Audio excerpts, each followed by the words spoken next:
ഇന്ന് ദൈവകൃപയാണ് എനിക്ക് സ്വാതന്ത്ര്യത്തോടെ ഇന്ന് പകൽക്കാലം ആരാധിക്കുവാനായി കഴിയുന്നത് എന്ന് മനസ്സിനകത്ത് തിരിച്ചറിവുള്ളവർ എത്ര പേരുണ്ട്?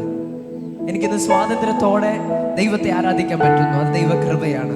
ഈ 2024 നാം ജീവിക്കുമ്പോൾ പല രാജ്യങ്ങളെടുത്ത് പരിശോധിക്കുമ്പോൾ അവിടെയൊന്നും ആരാധന സ്വാതന്ത്ര്യം ഇല്ലാതിരിക്കുമ്പോൾ, നമ്മുടെ രാജ്യത്തിൽ തന്നെ പല സംസ്ഥാനങ്ങളെടുത്ത് പരിശോധിക്കുമ്പോൾ അവരെ രക്ഷിച്ച് അവരെ വിടുവിച്ച് യേശുവിനെ ആരാധിക്കുവാൻ പലപ്പോഴും സ്വാതന്ത്ര്യം അനുഭവിക്കാനേ കഴിയാതെ നോർത്ത് കൊറിയ പോലെയുള്ള, ജപ്പാൻ പോലെയുള്ള, ചൈന പോലെയുള്ള, ഇനി നമ്മുടെ രാജ്യത്തിൽ നിന്ന് നോർത്ത് ഇന്ത്യയിലുള്ള പല സ്റ്റേറ്റുകൾ, അവിടെയൊക്കെ എടുത്ത് പരിശോധിക്കുമ്പോൾ അവർക്ക് ദൈവത്തെ പറ്റി ഒരുപാടൊന്നും അറിയത്തില്ല. നമ്മളെപ്പോലെ ഒരുപാട് വചനം അറിയത്തില്ല, നമ്മളെപ്പോലെ സൺഡേ സ്കൂളൊന്നും പഠിച്ചിട്ടൊന്നുമില്ല.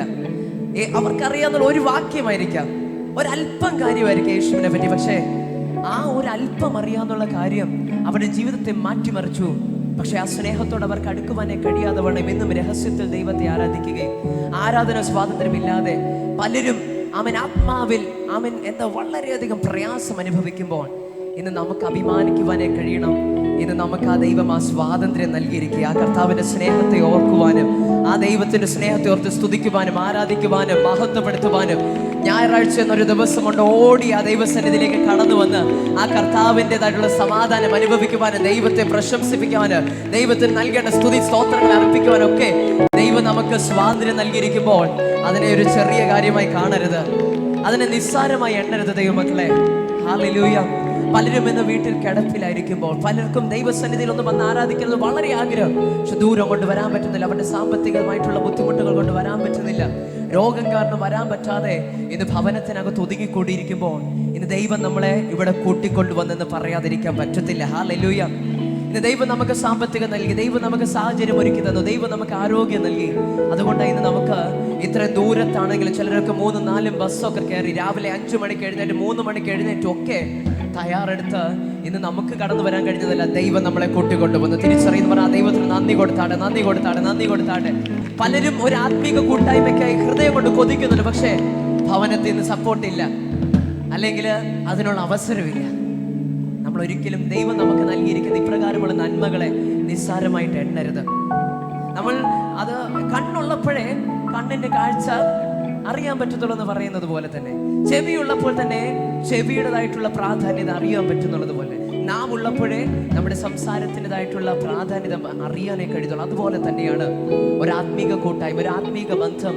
അത് നമുക്ക് പലപ്പോഴും ഉള്ളപ്പോൾ, അതിൽ നമുക്കൊരു ബുദ്ധിമുട്ട് അനുഭവിക്കാതിരിക്കുമ്പോൾ പലപ്പോഴും അതിന്റെ പ്രാധാന്യത മനസ്സിലാക്കാൻ പറ്റത്തില്ല. ആകയാൽ നമ്മൾ അങ്ങനെ ഒരു ബുദ്ധിമുട്ട് അനുഭവിക്കുന്നില്ല എന്ന് വെച്ചാൽ അതിനെ നിസ്സാരമായി എണ്ണരുത്, അതിനെ വലുതായി കാണണം. ഹല്ലേലൂയ. ഇന്ന് നമ്മൾ ദൈവസന്നിധിയിലായിരിക്കുമ്പോൾ അപ്രകാരം തന്നെ നമ്മൾ വെറുതെ ചുമ്മാ വന്നിട്ട് പോകുന്നതല്ല, ആ ദൈവം നൽകിയ അവസരത്തെ നമ്മൾ മാക്സിമം യൂട്ടിലൈസ് ചെയ്യണം. ഹല്ലേലൂയ. ദൈവം നമുക്ക് നൽകിയിരിക്കുന്ന ആ സ്വാതന്ത്ര്യത്തെ സമ്പൂർണ്ണമായി പ്രയോജനപ്പെടുത്തണം. പൂർണ്ണ ശക്തിയോടെ, പൂർണ്ണ ഹൃദയത്തോടെ, പൂർണ്ണ മനസ്സോടെ. 2 ശമൂവേൽ നമ്മൾ വായിക്കുമ്പോൾ അവിടെ ദാവീദ് എപ്രകാരം ആരാധിച്ചു എന്ന് ചോദിച്ചു കഴിഞ്ഞാൽ പൂർണ്ണ ശക്തിയോടെ നൃത്തം ചെയ്ത് ആരാധിച്ചു. ഹല്ലേലൂയ. ആമേൻ. അവിടെ അഡ്ജസ്റ്റ്മെന്റ് ഇല്ലായിരുന്നു. കാരണം അന്നത്തെ കാലത്ത് ഒരു പ്രത്യേകതയുണ്ട്, അന്ന് പരിശുദ്ധാത്മാവിന്റെ പ്രവൃത്തികൾ വളരെ ചുരുക്കമാണ്. അന്ന് ദൈവത്തിന്റെ ന്യായപ്രമാണ പെട്ടകം അല്ലെങ്കിൽ ദൈവവചനം അടങ്ങിയിരിക്കുന്ന അല്ലെങ്കിൽ ചുരുളുകളെ കൊണ്ട് നടക്കുന്ന ഒരു പെട്ടകമുണ്ട്. അത് ഏത് രാജ്യത്തിൽ വരുന്നോ ആ രാജ്യത്തിന് അനുഗ്രഹമാണ്. പക്ഷെ ഇത് ഒരിക്കലും എല്ലാ രാജ്യത്തിനും കിട്ടത്തില്ല. ഒരൊറ്റ പെട്ടകമേ ഉള്ളൂ. ഒരു കാലഘട്ടത്തിൽ ഒരു ദേശത്തിരിക്കും, കുറച്ച് കാലഘട്ടം വേറെ ദേശത്തിരിക്കും, പിന്നെ അത് തിരിച്ചു പറഞ്ഞ് കുറേ നാളെടുക്കും. ഹല്ലേലൂയ. അത്രത്തോളം കാത്തിരുന്നാൽ മാത്രം ലഭിക്കുന്ന ഒന്നായിരുന്നു ആ ദൈവിക പെട്ടകം അല്ലെങ്കിൽ ദൈവ സാന്നിധ്യം. ഹല്ലേലൂയ. ദാവീദിന്റെ രാജ്യത്തിലേക്ക് കടന്നു വന്നപ്പോൾ ദാവീദ് തന്റെ പദവികൾ, തന്റെ രാജ്യത്വം ഇതൊക്കെ മറന്നുപോയി. കാരണം വർഷങ്ങൾ കൊണ്ട് കാത്തിരുന്നിട്ട് തന്റെ രാജ്യത്തിൽ വരാത്ത ദൈവ സാന്നിധ്യം തന്റെ രാജ്യത്തിൽ വന്നപ്പോൾ താൻ എല്ലാം മതി മറന്ന് പൂർണ്ണ ശക്തിയോടെ നൃത്തം ചെയ്ത് ദൈവത്തെ ആരാധിച്ചു. ഹല്ലേലൂയ. ഹല്ലേലൂയ. ഇന്ന് നമുക്ക് എല്ലാ ദിവസവും ദൈവ സാന്നിധ്യം അനുഭവിക്കാൻ പറ്റുന്നുണ്ട്, എല്ലാ ഞായറാഴ്ച അനുഭവിക്കാൻ പറ്റുന്നുണ്ട്, എല്ലാ ദിവസവും കുടുംബ പ്രാർത്ഥന അനുഭവിക്കാൻ പറ്റുന്നുണ്ട്, എല്ലാ ദിവസവും നമ്മൾ ഒറ്റയ്ക്കിരുന്ന് പ്രാർത്ഥിക്കാൻ അനുഭവിക്കാൻ പറ്റുന്നുണ്ട്. എന്നും പറഞ്ഞാൽ അത് ചെറിയൊരു കാര്യമല്ല. അവൻ പഴയ കാലഘട്ടത്തിൽ വല്ലപ്പോഴും ഒരിക്കൽ മാത്രം ജനങ്ങൾ അനുഭവിച്ചുകൊണ്ടിരുന്ന ഒരു കാര്യം ഇന്ന് നമുക്ക് സകല ദിവസവും തന്നെ പരിശുദ്ധാത്മാവിലൂടെ നൽകിയിരിക്കുമ്പോൾ അതൊരു ചെറിയ കാര്യമല്ല, അതൊരു വലിയ കാര്യമത്രേ. ആ നല്ല ദൈവത്തിനൊന്ന് മഹത്വപ്പെടുത്താണ്.